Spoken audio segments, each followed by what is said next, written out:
भाइयों please video को skip मत करना गाइस, एक बार इस वीडियो को ज़रूर देखना और इस पर अपना रिस्पांस जरूर देना। कैसी वीडियो लगी देखते हो। ओए थैंक यू यारा, कैसा है तू और हमारा देश कैसा है?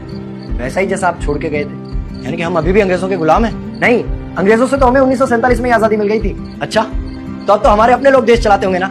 हाँ, तब तो देश काफी आगे बढ़ गया होगा। जब हमारे अपने लोग देश चला रहे हैं तो गरीबी और भ्रष्टाचार का तो नाम ही नहीं होगा। सबको बराबर हक दिया जाता होगा, किसानों और मजदूरों का अच्छा ध्यान रखा जाता होगा ना? नहीं, ऐसा तो कुछ नहीं है। तो कैसा है बताना मुझे, कैसे हमारे अपने नेता, हमारे आजाद भारत के नेता 100 साल हो गए मुझे गए हुए, बताना।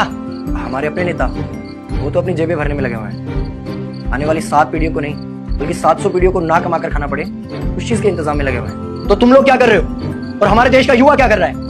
हम लोग तो इंस्टाग्राम पर रील्स देखने में बिजी हैं। यानी कि हमारी कुर्बानी का देश के लोगों पर कोई असर नहीं पड़ा।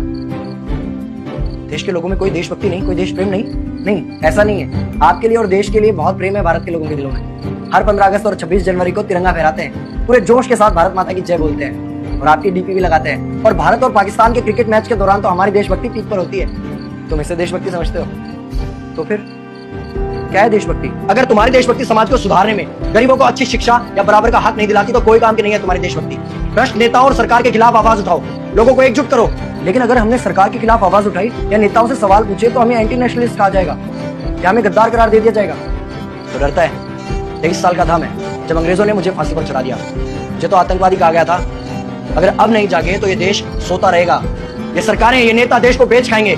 इस भ्रष्ट सरकारी तंत्र से लड़ो। देश को क्रांति की जरूरत है। क्रांति यानी कि हमें हथियार उठाने होंगे, बंदूकें उठानी होंगी जैसे आपने उठाई। नहीं, हमारी क्रांति विचारों की थी।